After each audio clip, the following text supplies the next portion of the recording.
ها.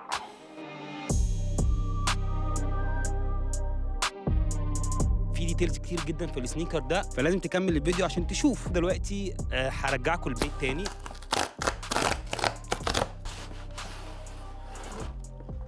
بس قبل ما نبدا الفيديو ده انا بحب اشكر صحابي اللي كانوا مستنيين ان انا اعمل فيديو. انا بقالي فتره كبيره جدا ما عملتش الفيديو، كانوا عاملين يعملوا كومنتات فشجعوني جدا ان انا ارجع. السنيكر ده انا جبته عن طريق حاجه اسمها شوك دروب. الشوك دروب دي بتبقى موجوده على السنيكرز اب. ده قبل الاصدار بتاعه، كان هينزل اصلا المفروض 17 فبراير، فانا قدرت اجيبه قبليها بكام يوم، مش عارف امتى بالظبط، بس الشوك دروب كان موجود وقدرت اجيبه ساعتها. بس للاسف جالي بعد الاصدار، يعني بعد ما نزل 17، يعني جالي بعد يوم 17. فانا مش عارف ليه، يعني ان هم قالوا لي ايش تشتريه قبليها عشان يجي لك بدري، بس جالي بعديها. ده اكيد الدليفري ومشاكل والموضوع ده مالناش دعوه بيه. بس تعالى نخش يا جماعه على الجوردن ده، لان الجوردن ده بصراحه من الجوردنز الجامده جدا. وعلى فكره تعالى نخش على السنيكر. المراجعه النهارده هتكون على الجوردن 4 ريماجن. اللي يعرف الري ايماجن هي سيريز او سلسله ابتدت تتعمل مؤخرا، زي ما عملوا في اللاست اند فاوند وعملوا في الجوردن 3 وايت سيمنت، ان هو بيعملوا تويست كده وبيحاولوا يرجعوا الحاجات اللي اتعملت قديمه في الوقت الحالي. فالجوردن 4 ده واحد منهم، وهو المفروض البلاك سيمنت. اللي يعرف الجوردن 4 في اول اصدار ليه نزل ليه 4 الوان، الميليتري بلو والوايت سيمنت والبلاك سيمنت والفاير ريد. اللي معانا النهارده هو البلاك سيمنت، بس الناس الجديده بتقول عليه بريد. مفيش مشكله انك تقول عليه بريد، بس عشان تبقى عارف ان الاو جي سنيكر هيدز، الناس القديمه جدا، كان بتقول عليه ايه؟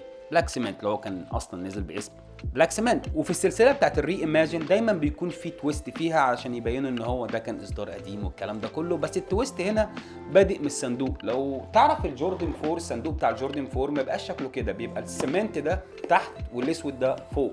فده اول تويست. وهنا برضو يعني انا هخش ديتيلز كتير يا جماعه معلش في الفيديو ده. هنا بيبقى موجود الجامب مان لوجو، فهنا حاطين نايكي اير، ودي ما اتعملتش بقالها كتير جدا على فكره. تعالى بقى نفتح الصندوق. على فكره انا ما شفتوش، انا لسه ما شفتش السنيكر ده من جوه شكله عامل ازاي، فهنفتحه مع بعض ونشوف الكلام. خليكم تشوفوا انت الاول. تشوفوا انت الاول، انا مش شايف اهو، مش شايف حاجه.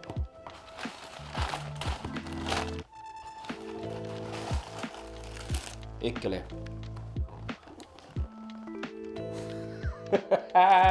الريحه يعني ده علشان لسه فريش من الستور حاليا، من التصنيع مش من الستور، لسه فريش، فتلاقي ريحه الجلو بتاعته جامده جدا وتظهر. يعني انا بحب ريحه الجلو دي الصراحه، اي سنيكرات بيحب ريحه الجلو دي يا جدعان، يعني كمان.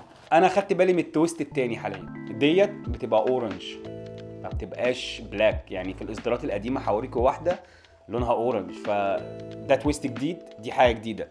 تالت تويست واللي هي الناس كلها مستنياه واهم واحد تقريبا، ان البلاك سيمنت كان طول عمره بينزل بالنوبك ماتيريال او الشموا، بس هنا غيروا الجلد بتاع السنيكر جدا وخلوه سموث ليذر يستحمل اكتر معاك عن الشموا. الشموا ممكن الاسود بتاعه يبيض. الحركه الصايعه اللي عملوها في السنيكر دي واكتر حركه عجباني الصراحه، ويعتبر برضه هو تويست لانها ما اتعملتش قبل كده من اخر اصدار نزل اللي هو 1989. فانا هوريكم جوردن تاني عشان تشوف مبدئيا الفرق. الشيب بتاع التو بوكس من قدام مسحوب سحبه جميله جدا ومخليه شكل السنيكر حلو جدا. ما كانوش بيعملوا الحركه دي بس رجعوا تاني يعملوها، فعشان كده برضه مسمينه ان هو ري ايماجن. انا شايف اللي هو سنيكر جامد جدا. يعني النايكي اير في الخلفيه دي، يعني مين ما بيحبش النايكي اير من ورا؟ انا عايز اعرف يعني مين عاوز الجامب مان لوجو ورا؟ انا عايز النايكي اير ورا مان. وهو ده برضو الاو جي، الاو جي هم عايزينه ينزل كده. على فكره الجلد اللي جاي بيه تحفه، ملمسه حلو جدا، وده هيأيج معاك اكتر، يعني هيبقى شكله احلى وهيبقى شكله كويس بعد ما تلبسه لفتره طويله، مش هيبوظ معاك. اخدت بالك الرينكلز لما بحط صبعي بتبان هنا؟ ده بيثبت لك قد ايه الليذر ده كويس جدا، يعني بصراحه جامد جامد جدا. وفي عملوه في فرق. التونج بتاع الجوردن 4 بيبقى ارفع من كده بكتير، يعني فاهم؟ انا هوريكم دلوقتي. بص ده شكله عامل ازاي، رفيع ازاي، بس ده تحس ان هو فلافي شويه.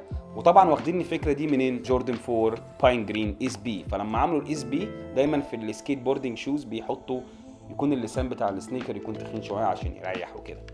فتويست برضو جامد. بلاك سيمنت، فانت شايف كل الالوان كله اسود يعتبر ما عدا الوينجز رصاصي، الجامب مان احمر، هنا احمر، فاهم؟ تعال نبص على اوت سول الستاندرد جوردن 4 اوت سول العادي جدا، فشيخ طبعا كالعاده. الجوردن 4 يعني مريح بس مش مريح قوي، يعني مش عارف اقولها ازاي، يعني هو مريح من حتت ومن حتت لا، من لو رجلك عريضه شويه من هنا مش هيبقى كويس معاك، بس هو اوفرول كله مريح وكويس جدا. في حب ما بيني وما بين السنيكر ده حاليا. انا شايف كمان الكرافتمانشيب بتاعت السنيكر ده جامده جدا، مش شايف جلو ولا اي حاجه ولا اي خيطه مقطعه، مع انه جي ار جنرال ريليس يعني عملوا منه كميه كبيره جدا، عملوا منه يعني 500,000 نسخه منه لكل المقاسات طبعا. فلما بيعملوا حركه زي دي بتبقى في مشاكل في الكواليتي كنترول والكلام ده. بالنسبه للشوز ده اللي انا جبته الحمد لله ما فيهوش اي حاجه، واعتقد برضو معظم الناس ما كانش ليها مشاكل في الجوردن 4 ري ايماجين، المشاكل كانت موجوده في الجوردن 3. طيب يا جدعان ده اليوم الثاني بعد ما جبت السنيكر كنت جايبه امبارح. النهارده ما ترددتش بصراحه ان انا احطه في رجلي وجيت اصور لكم الموضوع بره. بصراحه السنيكر جامد واكتر مريح من الجوردن 4 العاديه. اهم حاجه ما تلبسش الجوردن 4 بصراحه، يعني عشان اكون صريح معاكم، تلبسش الجوردن 4 بسكيني جينز لسببين. اول سبب انت مش تاني سبب يعني السنيكر ده كبير وبالكي شويه، فانت محتاج انك يعني يكون حاجه تداري السنيكر، فاهمني ان هو كبير. فانت ممكن تخلي التونج كده ظاهر عادي جدا، او ممكن تحط الشوز عليه. انا عامه بحبه كده تمام. البنطلون ده المفروض يكون اوسع شويه عشان يبقى مظبوط، بس ايه رايكم فيه